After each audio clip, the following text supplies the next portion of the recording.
Journal entry, 10th of the month of January, in the year of our Lord 1086. I still seek clarity on the path I must take.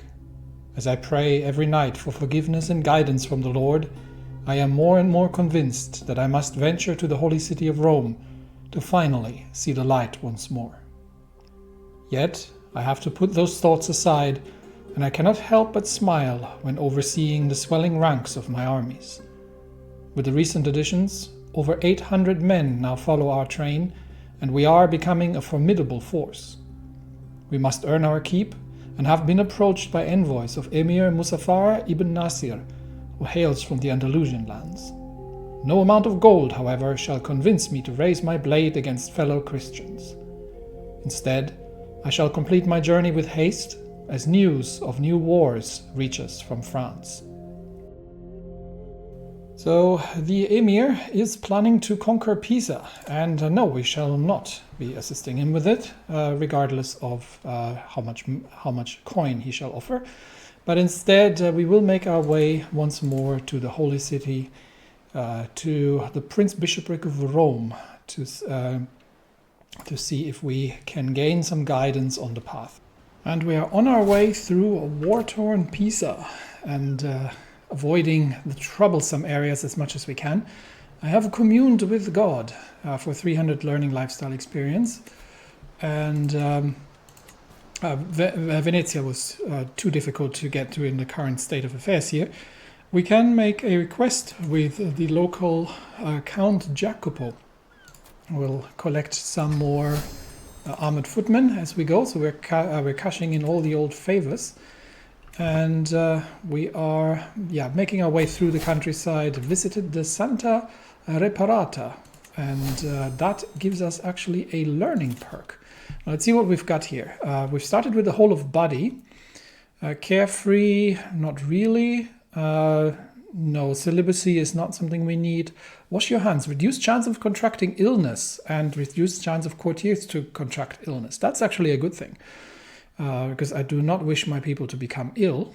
What else do we have? Wards get additional skills. Ooh, that is also really, really useful.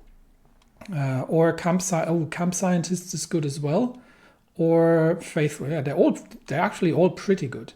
I'm thinking actually pedagogy, because additional skills for the children. Yeah, I'm in for that. So let's do that. How are my children doing? Alderic is a bit of a thinker, but I don't think I can influence him just yet. Yeah, he's too young. And his brother Raoul is still very little. We'll see how the two of them come along. Other than that, I've got 4 children now in the camp. We are still making our way through the Italian countryside, on trying to avoid trouble as much as we can, on our way towards the holy city of Rome.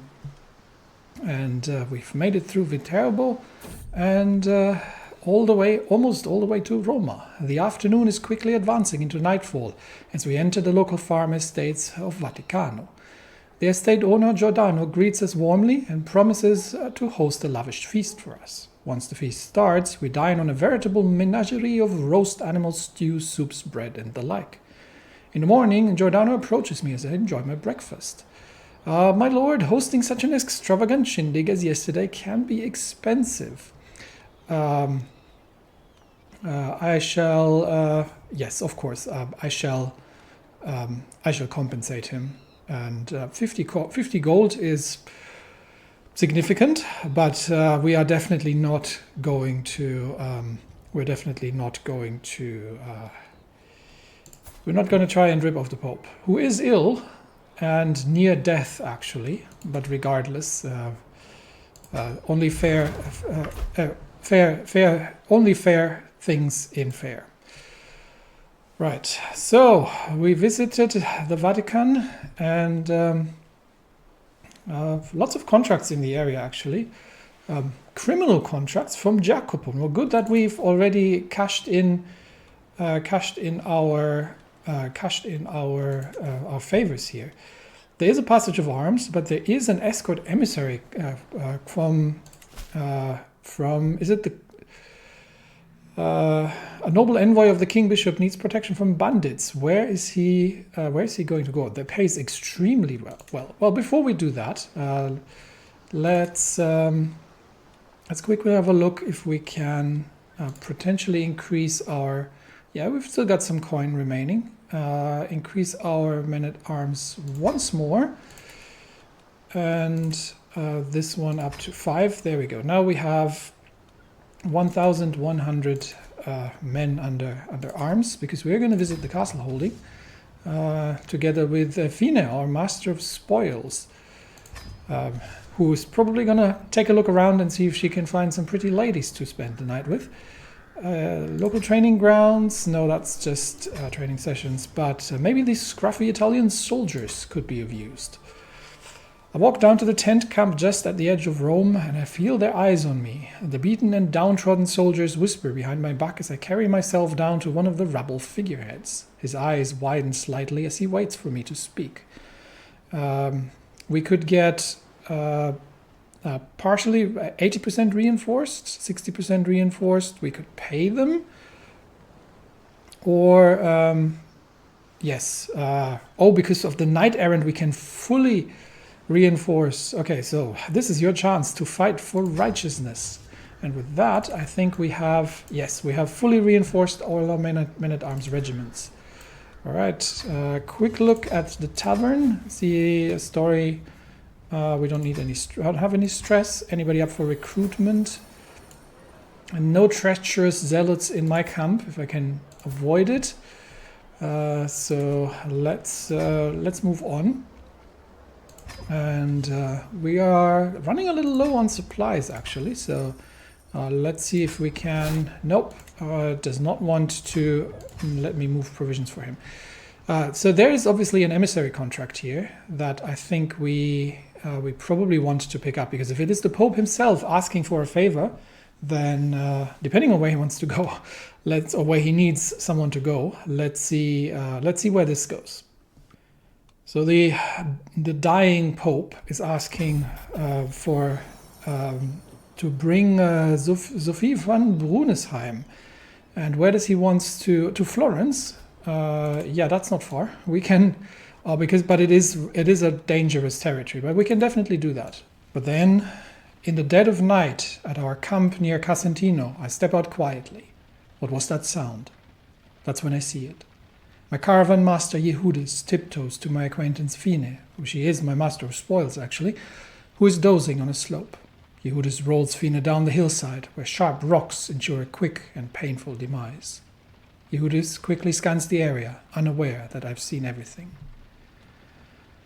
So Yehudis the Hideous and Fine actually had a rivalry. They got into a food fight in the mess hall, and that apparently has, in her old age, the evil atheist Yehudis, who has lost her husband to murder, then herself brought to murder. And then, with that, Fine, leaving behind Mudan, her husband. Well, husband only in kind, but well, both of them are more interested in their own sex. So with that, Yehudis shall be imprisoned, and we will not be letting her get away with this. She shall be judged, and she shall be judged in the eyes of the Lord. In the position of caravan master vacant, I look to my entourage. Is there anyone who might serve well, at least until I am home again and can search for a proper replacement? Either Adela or Jeanne would both actually be good caravan masters. Let's see. We do need also a new master of spoils, so let's have a quick look who we can employ here. So Adela actually makes a good master of spoils, so I think she would be probably the better choice here. And we've got plenty of people. So Jeanne can take the caravan master position. So Jeanne is going to do just fine. And with that, we can appoint Adela as a master of spoils, which increases the amount of things. And yes, we will have to see what shall be done with Yehudis, who is currently who is a murderer and is currently in the dungeon. But for now, we shall deliver the sister to her. Matilda of Tuscany to her, Sophie von Brunsheim to Matilda of Tuscany, and have been rewarded handsomely by the Pope. We can probably ask for payment from him. Yes, so we will ask the Pope to, to pay us our dues for the delivery, and with that we return back.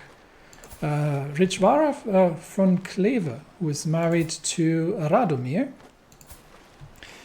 has been given the nickname The Strange. She's got some eccentric hobbies apparently. All right.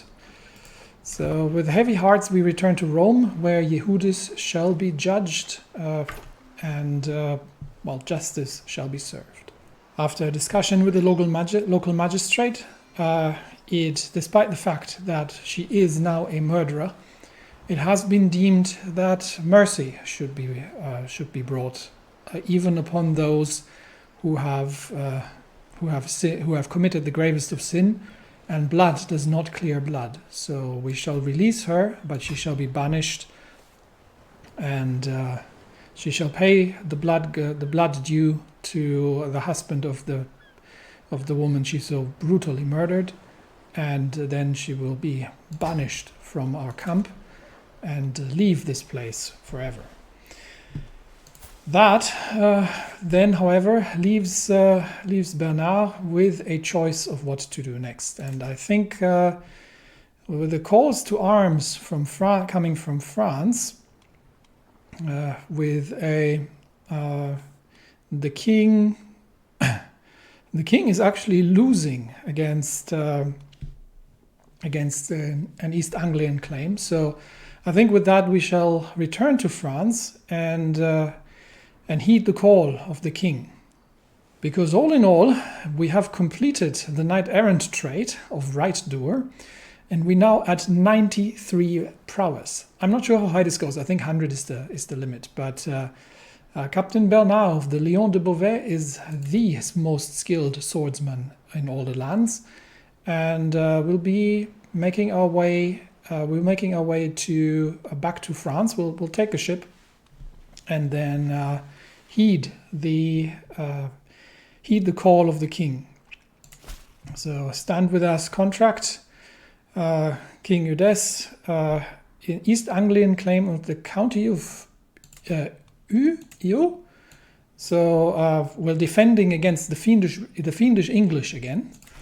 And with that is a just cause that we shall take. So we'll take the cause. There's actually not many opponents, but regardless, we have joined, and we just now have to make our way over to France again and lend our strength of arms against the invaders. There are actually a few more than the king let on, but we'll be bringing our forces, even if we come a bit late to lend aid. Our first station under our new caravan master, Jeanne the Compassionate, is going to be the capital of Burgundy, the city of Arles, and we will be hiring an experienced captain to safely bring us across the sea.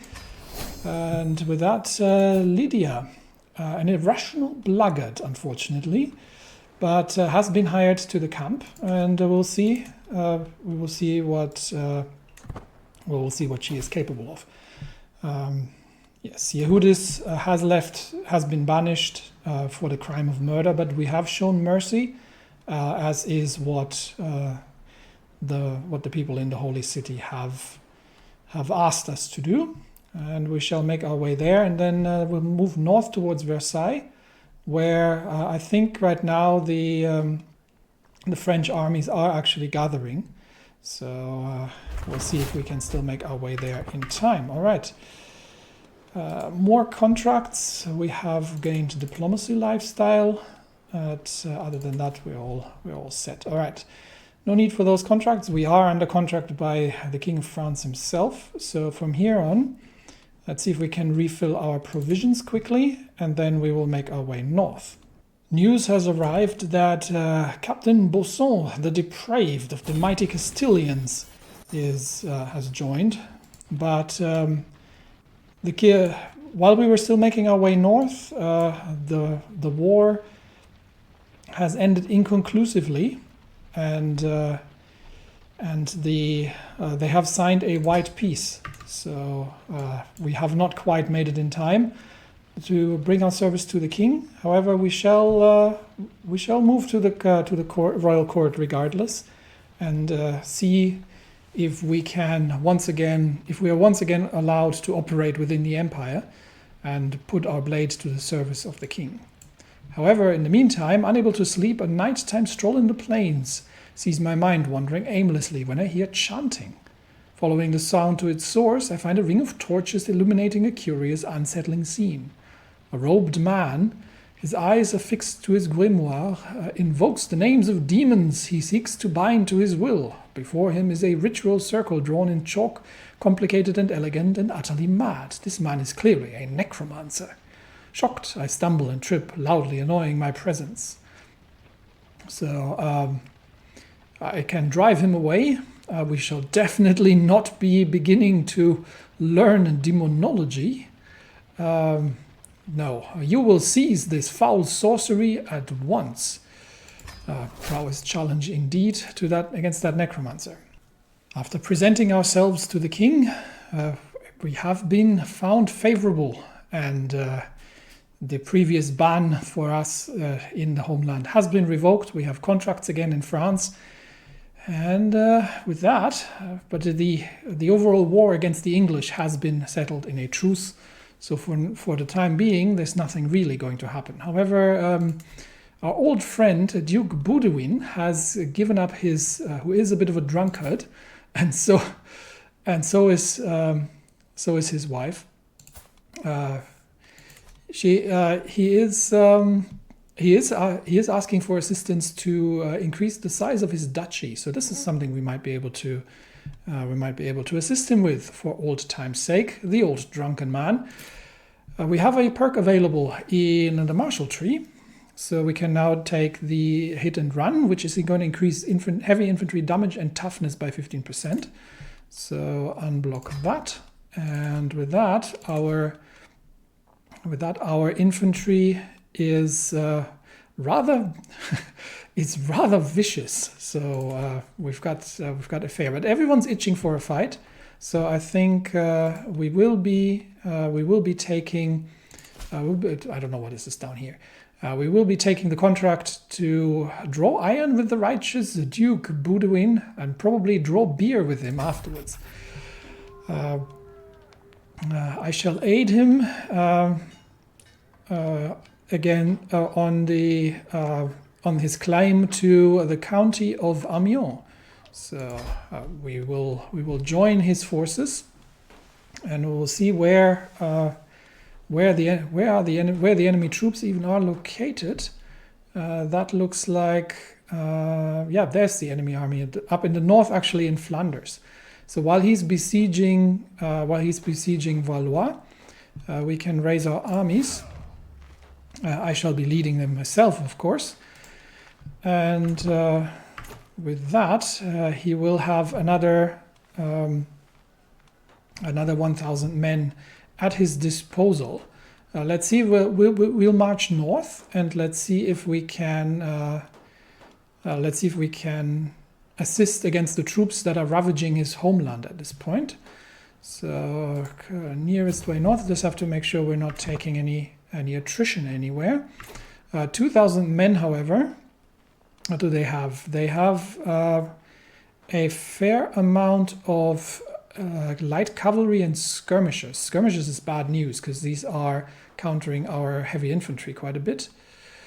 But maybe we can we'll move carefully. Maybe we can fight them separately. Okay, they are besieging at this point, so we might have to bring a few more troops in.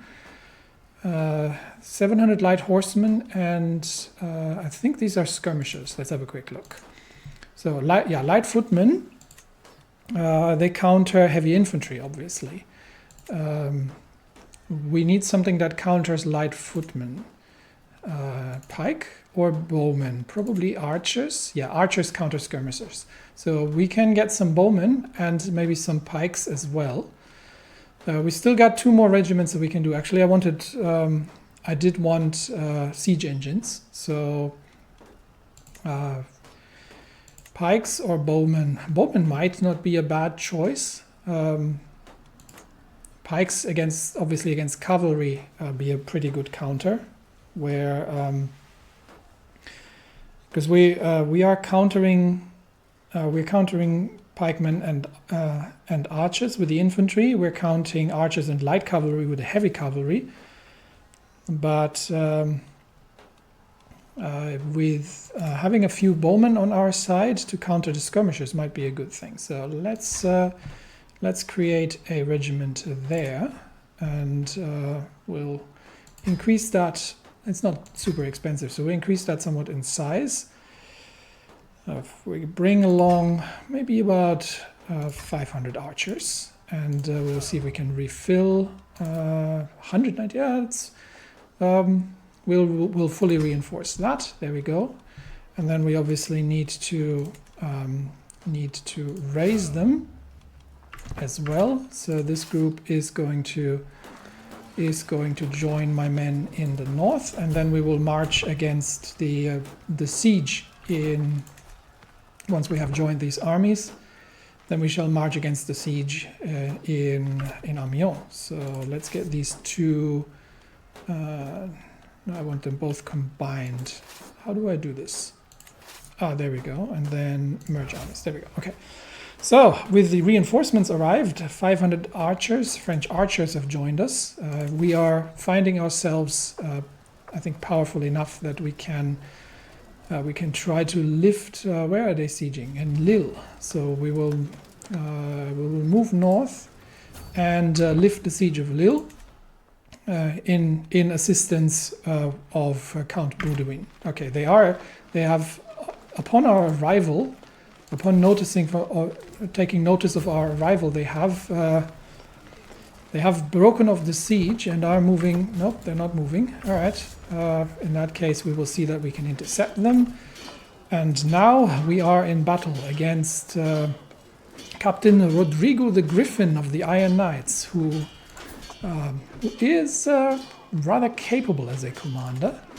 But we will see. My own martial skills, we're much each other in martial skill. But my bowmen are countered, my huscarls are countered, my heavy cavalry is a bit countered, and these are countered. These are not doing much. Light cavalry is mildly countered, but there are not an awful lot of them. The skirmishers, there is a lot of skirmishers. So they do have the advantage, slightly, but the Battle of Lille is commencing, and we will see. We have 15 very capable knights, whereas he only has 3 knights of very questionable pedigree. So rapidly we have found ourselves in victory. The heavy cavalry has ridden in, and the Battle of Lille has been victoriously decided. Only 34 have lost their lives on our side, with the enemy losses about 10 times as high. And how have our knights fared? Radomir has slain 17, followed by Richard's 14. But who counts? Everybody else has joined in as well, and the enemy knights have not done an awful lot. That said, now that we've lifted the siege, we can give pursuit and see if we can manage to catch them unawares on their retreat. they have split off, and we will see if we can chase the larger group of them. But while we are on the hunt, Perenelle has fallen pregnant, which is great news.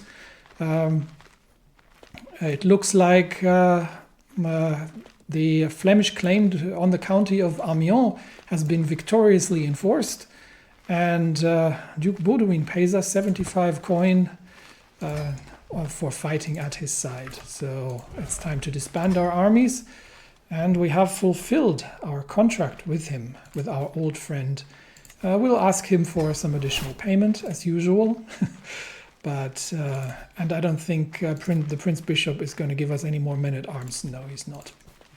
So with that, we have fought our first major battle, and now shall once again see what the future brings in France. My wife's pregnant again, so our third child is on the way. Alderic is 4 years old, so we can start influencing him somewhat. Let's see, the just trade is something that we can. This is going to cost us some stress, but this is something we can instill upon him. And yeah, we've made our way back to Paris with the first major victory for the Lion de Beauvais under our belt. We will see Bernard comes with a newfound sense of purpose, that is the righteousness, with completing his knight-errant training. The righteousness to stand up for the downtrodden, and seeing battles firsthand and seeing the bloodshed, he's coming more and more to the point that, well, something needs to be done about the oppression of the common man. But he will have to confer with his confidants to see what's the best way of going on about it.